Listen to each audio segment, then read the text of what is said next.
Good morning students. बच्चों, मेरे द्वारा हिस्ट्री के अंदर आपके 2 चैप्टर कंप्लीट करा दिए गए हैं। अब हमें पहले थर्ड इस चैप्टर को स्टार्ट करने से पहले इन दिनों आपके एग्ज़ाम भी चल रहे हैं।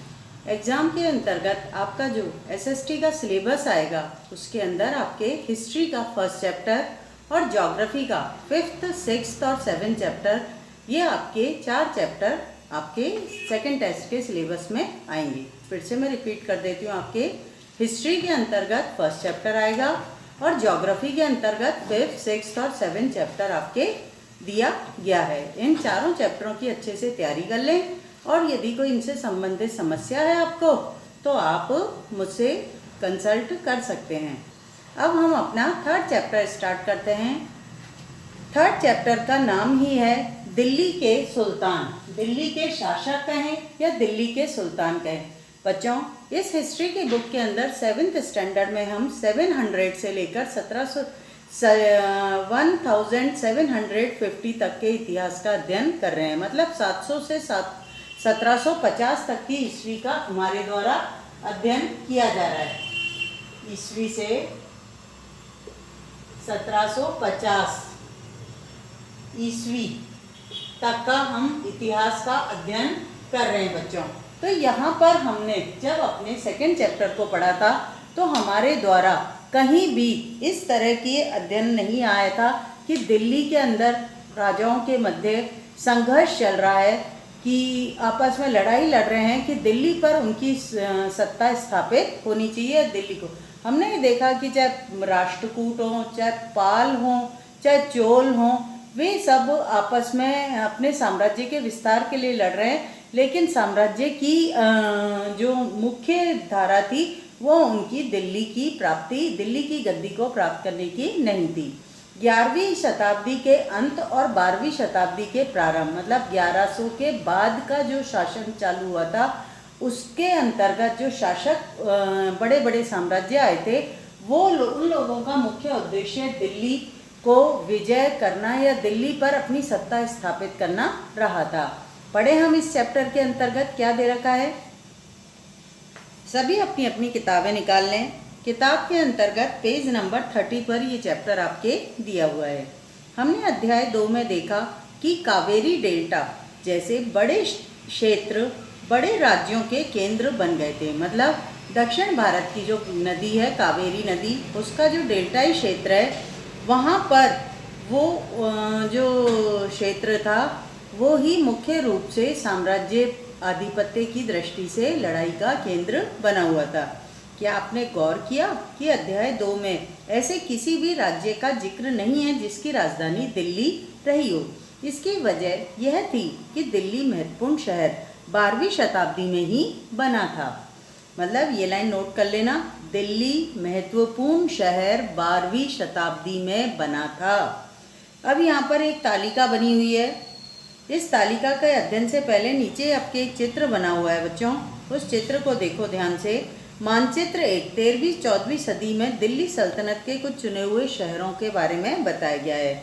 देखो सबसे नीचे से हम स्टार्ट करते हैं। हौज ए सुल्तानी, हौज ए सुल्तानी दे रखा है। फिर उसके बाद कुतुब मीनार का एरिया है जहाँ पर आपके दहली एक कुहना करके क्षेत्र है, फिर जहाँपना, फिर सीरी, फिर हौज खास। और इस साइड में हम देखें तो तुगलकाबाद और आदिलाबाद ये 2 जगह दे रखी हैं। फिर पुराना मार करके ऊपर की तरफ हम जाते हैं फिरोजाबाद, फिरोज शहर, कोटला, ये सब दिल्ली के अंतर्गत वर्तमान में भी स्थित हैं और ये ही मुख्य रूप से दिल्ली के अंतर्गत सत्ता के केंद्र रहे थे या औद्योगिक केंद्र रहे थे। पढ़ते हैं बच्चों आगे। तालिका 1 पर नज़र डालिए। पेज नंबर 31 पर एक तालिका भी बनी हुई है आपके, उस पर अपन बाद में देखते हैं। सबसे पहले तोमर राजपूतों के काल में दिल्ली किस साम्राज्य की राजधानी बनी थी। देखो यहाँ पर आपके राजपूत वंश, तालिका पर ही आ जाओ बच्चों, वहीं से मैं समझा देती हूँ आपको। पेज नंबर 31 पर आपके जो ये तालिका बनी हुई है इसी को मैं समझा देती हूँ। वंशों के नाम तो लाइटली दे रखे हैं आपके और उसके अंतर्गत जो महत्वपूर्ण शासक थे उनके नाम थोड़े डार्क में दिए हुए हैं। जैसे स्टार्टिंग इसमें राजपूत वंशों से की गई है जो तोमर करके थे, तोमर जो थे उनका जो 12वीं शताब्दी में कार्यकाल प्रारंभ हुआ था 1165 से उन्होंने अपना कार्य या अपना साम्राज्य विस्तार चालू किया था। इस तोमर वंश के अंतर्गत अनंगपाल नामक शासक जो था वो ही महत्वपूर्ण शासक था। उसने ही इस तोमर वंश के साम्राज्य का विस्तार किया था। 1130 से लेकर 1145 का जो टाइम पीरियड था ये अनंगपाल का समय रहा था। फिर इसके बाद चौहान आए थे, जिसे चहमान के नाम से भी जाना जाता था। चौहानों का जो समय था वो 1165 ईस्वी से 1192 ईस्वी तक का रहा था। इसके अंदर पृथ्वीराज चौहान एक महान शासक हुए थे। पृथ्वीराज चौहान का नाम बच्चों आपने सुना भी होगा। मोहम्मद गौरी से इसने 2 बार लड़ाई लड़ी थी। 1191 के अंदर इसने मोहम्मद गौरी को परास्त कर दिया था और उसके बाद 1192 में ये खुद परास्त हो गया था और इसे मार दिया, इसका वध कर दिया गया था। सबसे पहले देखो 12वीं शताब्दी में राजपूत वंश प्रारंभ हुआ। तोमर के अंतर्गत अनंगपाल महत्वपूर्ण शासक हुए। फिर चौहान आए, चौहानों में पृथ्वीराज चौहान महत्वपूर्ण शासक हुए और पृथ्वीराज चौहान का 1191 और 1192 का जो युद्ध था वो महत्वपूर्ण युद्ध माना जाता है, जिसमें 1192 में उनको पकड़ लिया गया था और मोहम्मद गौरी के द्वारा उनका वध करवा दिया गया था। फिर है प्रारंभिक तुर्की शासक, ये भी दिल्ली सल्तनत, दिल्ली के शासक बने थे।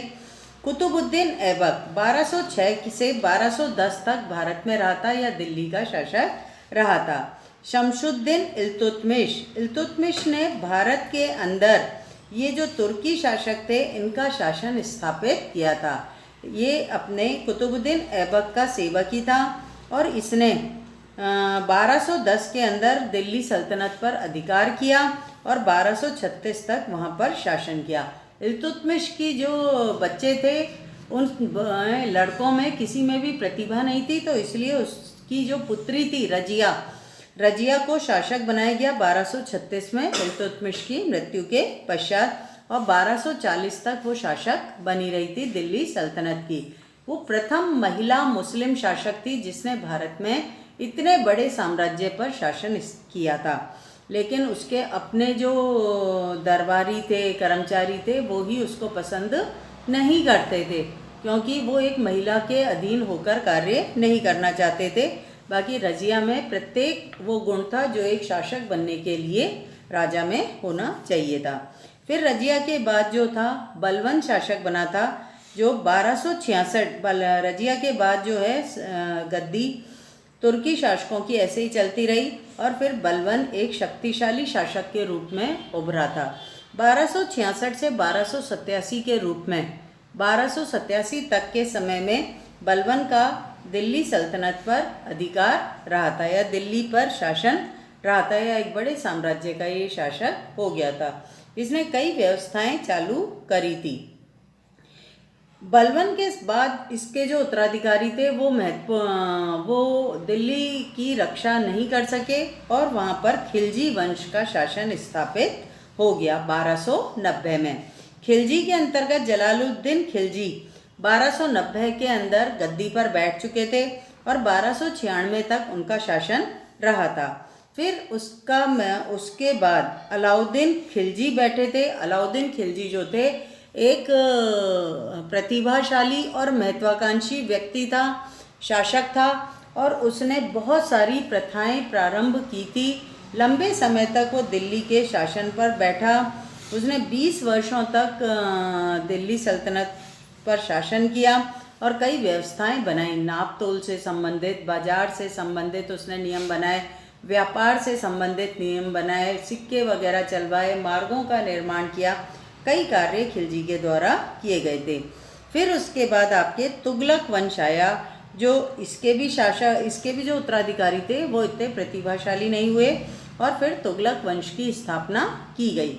तुगलक वंश जो था वो 1320 में स्थापित हो गया। 1320 से 1414 तक लगभग 95 वर्षों तक इन्होंने शासन दिल्ली सल्तनत पर किया था। इसके प्रमुख शासकों के अंतर्गत गयासुद्दीन तुगलक, जिसका शासन 1320 से 1324 के बीच में रहा। फिर मोहम्मद तुगलक जो 1324 से 1351 मतलब 27 वर्ष तक जिसने शासन किया था, और फिर फिरोज शाह तुगलक जिसने 1351 से 1388 के बीच में शासन किया था।